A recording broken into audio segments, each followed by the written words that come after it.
আলোচনায় অংশগ্রহণ করবেন ময়মনসিংহ 1 আসন থেকে নির্বাচিত মাননীয় সদস্য জনাব সালমান ওমর। জনাব সালমান ওমর, আপনার সময় 5 মিনিট। ধন্যবাদ আপনাকে।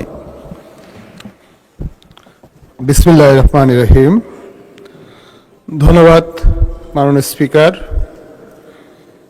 প্রথমে ধন্যবাদ জানাই মাননীয় প্রধানমন্ত্রী জনাব তারেক রহমানকে। ধন্যবাদ জানাই মাননীয় অর্থমন্ত্রীকে একটি জনবান্ধব ও ব্যবসা বান্ধব বাজেট ঘোষণা করার জন্য। আমি ধন্যবাদ জানাই আমার নির্বাচনী এলাকা 146 ময়মনসিংহ 1 হালুয়াঘাট ধুবরার সর্বস্তরের জনগণকে, যাদের ভোটের মাধ্যমে নির্বাচিত হয়ে আমি এই মহান সংসদে কথা বলার সুযোগ পেয়েছি। মাননীয় স্পিকার, আমাদের যারা ট্রেডিং ব্যবসায়ী আছে আমরা তাদেরকে প্রায় দেখি ভ্যাটের সমস্যা নিয়ে তারা বিভিন্ন ধরনের সমস্যার সম্মুখীন হন। আমাদের এই ভ্যাটের প্যাকেজ আওতায় অনেক সময় এটা চালু থাকে, অনেক সময় এটা বন্ধ থাকে। আমি আপনার মাধ্যমে মাননীয় অর্থমন্ত্রীর কাছে দৃষ্টি আকর্ষণ করছি, এই বিভিন্ন উপজেলা পর্যায়ে যারা শুধু ভ্যাটের আওতায় এসেছে, ভ্যাটের কর্মকর্তারা শুধু সেই সকল ব্যবসায়ীর উপরেই চাপ সৃষ্টি করছে ভ্যাটের পরিধি বৃদ্ধি করার জন্য, কিন্তু যেই সকল ব্যবসায়ীরা ভ্যাটের আওতায় আসে নাই তাদেরকে নতুন করে ভ্যাটের আওতায় আনার জন্য বা তাদেরকে উদ্বুদ্ধ করার জন্য সরকার কি ব্যবস্থা নিয়েছে সেটা আমরা বুঝতে পারছি না। আমি আপনার মাধ্যমে মাননীয় অর্থমন্ত্রীকে বলবো এমন একটি আইন করার জন্য জানে তারা ভ্যাটের লাইসেন্স না নিলে, তারা ট্রেড লাইসেন্স না পায়, সেই ধরনের একটা ব্যবস্থা করলে ভ্যাট সম্বন্ধে সকল ব্যবসায়ীরাই অবগত হতে পারত। মাননীয় স্পিকার, আমি আমার ময়মনসিংহের যে বিসিক শিল্পনগরী সেইটি ময়মনসিংহ শহরের সিটি কর্পোরেশনে অবস্থিত হওয়ায় সেইখানে শিল্প প্রতিষ্ঠানের কাজ করতে অনেক অসুবিধা হচ্ছে। ময়মনসিংহ একটি সিটি কর্পোরেশনে রূপান্তর হয়েছে। এই বিসিক শিল্পনগরীটি অনেক পুরাতন। আমি আপনার মাধ্যমে মাননীয় সংশ্লিষ্ট মন্ত্রীকে বলবো যেন উনি এই বিসিক শিল্পনগরীটা ময়মনসিংহ শহরের সিটি কর্পোরেশনের বাইরে নিয়ে অন্য জায়গায় হস্তান্তর করে আরও বৃহৎ আকারে এই বিসিক শিল্পনগরী গড়ে তোলার জন্য। মাননীয় স্পিকার, আমার এলাকা ময়মনসিংহ 1 হালুয়াঘাট এবং ধুবরা, এইখানে 2টি উপজেলায় আমাদের 19টি ইউনিয়ন। আমাদের হালুয়াঘাটে 12টি ইউনিয়নের মধ্যে 268টি গ্রাম, 165টি গ্রামে প্রাথমিক বিদ্যালয় আছে, 38টি বেসরকারিভাবে পরিচালিত হচ্ছে। বাকি গ্রামগুলোতে 85টি গ্রামে কোনো প্রাথমিক বিদ্যালয় নেই।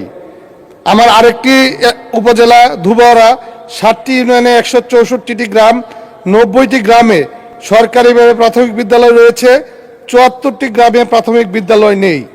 এই উপজেলার বিভিন্ন গ্রামে প্রাথমিক বিদ্যালয় না থাকার কারণে আমাদের বাচ্চারা প্রাথমিক বিদ্যালয়ে শিক্ষা নিতে পারছে না। আমাদের এই শিক্ষার্থীরা প্রাথমিক বিদ্যালয়ে না যাওয়ার কারণে আস্তে আস্তে দেখা যাচ্ছে হাই স্কুলগুলোতে প্রতিনিয়তই ছাত্রের সংখ্যা কমছে।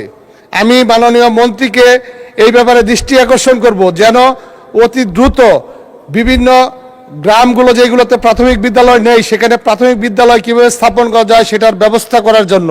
নাহলে প্রতিনিয়তই দেখা যাচ্ছে আমাদের প্রাথমিক বিদ্যালয়গুলোতে ছাত্র সংকট হয়ে যাচ্ছে। ইতিমধ্যে প্রাথমিক বিদ্যালয়ে ছাত্রদেরকে উদ্বুদ্ধ করার জন্য সরকার বিভিন্ন ধরনের পদক্ষেপ নিয়েছে।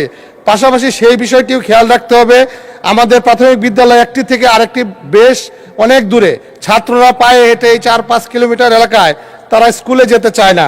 মাননীয় স্পিকার, আমাদের এই হালুয়াঘাট এবং ধুবরা সহ সারা বাংলাদেশে মাদকের যে ব্যাপক হারে মাদকের সমস্যা বেড়েছে, আমি মাদক দ্রব্য নিয়ন্ত্রণ অধিদপ্তর তারা কোনো উপজেলায় প্রতি মাসে তারা 1টা-2টা করে তারা অভিযানে যায়, যেই কারণে আমরা এই মাদকের যে সমস্যা সেটা থেকে বেরোতে পারছি না।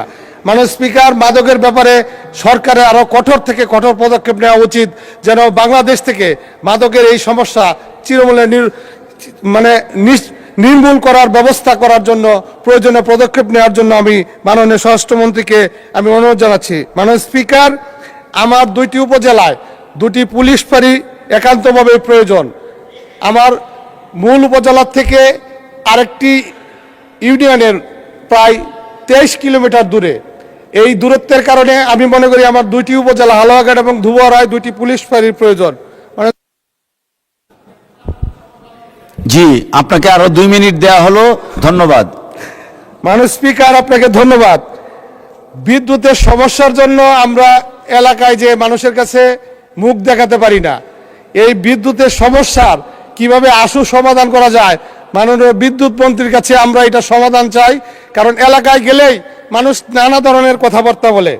মাননীয় স্পিকার, আপনি জানেন আপনার সীমান্তবর্তী এলাকা, আমারও সীমান্তবর্তী এলাকা, পাহাড়ি ডলে প্রতিনিয়ত পানি এসে পাহাড়ি ডলে আমাদের রাস্তাঘাটের ব্যাপক ক্ষয়ক্ষতি করে ফেলে। আমাদের রাস্তাঘাটের অবস্থা খুবই খারাপ। আমার হালুয়াঘাট পৌরসভা আছে, কিন্তু 2018 সালে পৌরসভা প্রথম নির্বাচন হওয়ার পরে এখন পর্যন্ত একটি ড্রেনেজ ব্যবস্থা নাই। মানুষ যেভাবে ছবি তুলে ফেসবুকে পোস্ট করে মনে করে যে ড্রেনেজ ব্যবস্থা আমরা এটার জন্য দায়ী, কিন্তু বিগত সরকারের আমলে যে কোনো ধরনের কাজ হয় নাই সেই ব্যাপারে কেউ কিন্তু কোনো কিছু বলছে না। এই প্রতিনিয়ত ড্রেনেজ ব্যবস্থার কারণে মানুষের চলাচলের খুবই সমস্যা হচ্ছে। এই পৌরসভাগুলো উন্নয়নের জন্য বিশেষ বরাদ্দর আবেদন করছি। মাননীয় স্পিকার, আমি আপনার মাধ্যমে বলতে চাই আমাদের সরকারের যে ফ্যামিলি কার্ড, কৃষক কার্ড, এগুলো যেন সমভাবে বন্টন হয়। মাননীয় স্পিকার, আপনি আমাদের অভিভাবক। আপনি শুধু আপনার দুর্গাপুর এবং কলমাকান্দার উন্নয়নের চিন্তা করলেই হবে না, আপনার আশেপাশের সকল সংসদীয় আসনের উন্নয়ন হচ্ছে কিনা সেটা দেখভাল করার দায়িত্ব কিন্তু আপনার। আপনি অবশ্যই খোঁজখবর রাখবেন আপনার পার্শ্ববর্তী এলাকার আমরাও যেন সেই উন্নয়নের ছোঁয়া থেকে বঞ্চিত না হই, সেটা আপনি আমাদের অভিভাবক হিসেবে আপনার দায়িত্ব এবং কর্তব্য।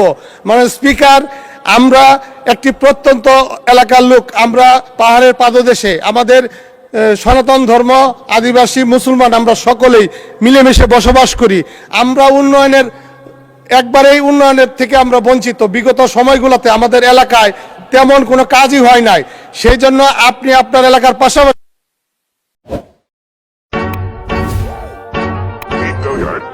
I got so motherfucking design on right now.